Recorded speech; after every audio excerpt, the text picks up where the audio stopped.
Question ఏంటంటే, అన్న నేను భారీగా ఉన్నాను, అప్పుడప్పుడు నా భర్త కొంచెం నేను చేసే పనులు బట్టో లేకపోతే కొన్ని కారణాలు బట్టో నా మీద కోప్పడతాడు, అప్పుడు నేను కూడా అలాగే కోప్పడిపోవచ్చా అని అడుగుతుంది ఒక ఆమె. దానికి పాస్టర్ గారు సమాధానం ఇస్తారు.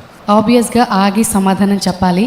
ఎందుకంటే నీ భర్త దేవుణ్ణి కలిగి ఉన్నాడమ్మా, ఎవరు అడిగారు కానీ యేసుక్రీస్తు ప్రభువుని అంగీకరించిన వారేనా? అయితే అపవాదికి కొన్ని పేర్లు ఉన్నాయో తెలుసా? ఒకటి దొంగ వాడు, రెండోదిగా కోపిష్ఠుడు కదా. అపవాది లక్షణాల్లో ఒక లక్షణము కోపము. అది మనలో ఉంటుంది అంటే ఎవరి లక్షణం అది? ఎవరిని కలిగి ఉంటున్నట్లుగా? వారిలో ఏ ఆత్మ నడిపిస్తుంది వారిని? దురాత్మ కదా. అయితే చాలామంది మాతో ఈ మాట చెప్పారు, అన్నా అక్క మాకు ఇదివరకు చాలా కోపం ఉండేది మందిరానికి రాక క్రితము, కానీ దేవుని మాటలు వినే కొలది మా కోపం ఏమైపోయిందో మాకే తెలీదు. చాలా కోపించుకునేవాడిని, ప్రతి ఒక్కరి మీద విరుచుకుపడేవాడిని.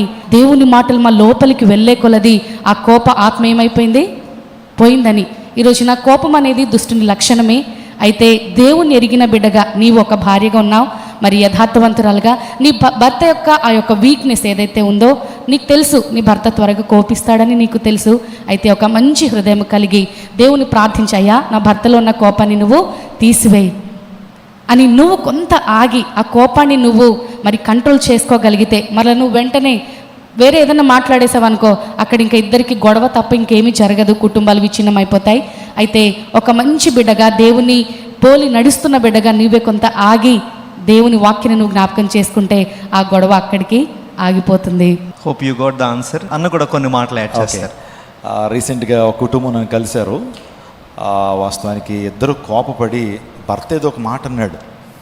అంటే ఆమె కోపం తట్టుకోలేక ఆమె కోపం ప్రదర్శించి తన చేతిలో ఉన్నటువంటి 16 Pro Max, Apple 16 Pro Max అంటే 1,50,000 దాన్ని ఇసురు కొట్టిందండి.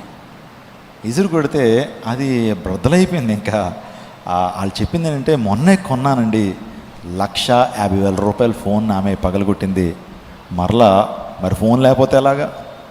మళ్ళీ ఆమె అమ్మగారింటికి వెళ్ళి వాళ్ళ నాన్నగారిని బతిమలాడుకుంటూ మరలా 1,50,000 పెట్టి మరో ఫోన్ కొని తెచ్చుకుంది.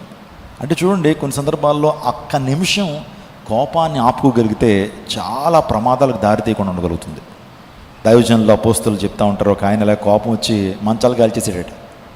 తర్వాత రోజు మార్కెట్లోకి వెళ్ళి చేపలు తీసుకొచ్చి దాని మీద పడుకోవడం మొదలెట్టారట. ఎవరు కాల్చేయమన్నారు? కోపం వచ్చినప్పుడు దయచేసి కళ్ళు మూసుకుని దేవునికి స్తోత్రం, హల్లెలూయా, ప్రైజ్ ది లార్డ్ చెప్పుకోండి. లేకపోతే మీకు నచ్చిన పాట పాడేసుకోండి. కోపం వచ్చినప్పుడు ఆ గదిలో మీరు ఉండొద్దు. ఎవరైతే మీ కోపాన్ని పరీక్షిద్దాం అనుకుంటున్నారో వాళ్ళ దగ్గర ఉండొద్దు. దయచేసి బయటకు వచ్చేసేయండి. బయటకు వచ్చి మోకరించి ప్రార్థన చేయటమో, దేవుని యొక్క సన్నిధిలో ధ్యానం చేయటమో చేయండి. కోపాన్ని జయించగలుగుతారు. తద్వారా మీ జీవితంలో ఆనందంతో, సంతోషంతో మనం ఉండగలుగుతారు. క్రైస్తవులకు ఉండాల్సింది సెల్ఫ్ కంట్రోల్ అనండి ఒకసారి. ఆశా నిగ్రహము. కోపం వచ్చేగానే కోపాన్ని ప్రదర్శించేసామనుకోండి, సో కుక్కకి మనకి తేడా ఉండదు. సో కుక్క కోపం వచ్చినప్పుడు ఏం చేస్తుంది? కరిచేస్తుంది. మనం కూడా కరిచేస్తే, ఎస్పెషల్లీ మనుషులు ఆశా నిగ్రహాన్ని కలిగి ఉన్న అన్ని విషయాల్లో ఆశను నిగ్రహించుకోవాలి. పరిశుద్ధాత్మ దేవుడిని కలిగిన మనము ఆశను నిగ్రహించుకుంటాం, కోపాన్ని ప్రదర్శించాం. కాబట్టి hope you got an answer. Thank you. ఒకసారి చప్పట్లు కొడదాం. చక్కగా వివరించారు అన్నాక.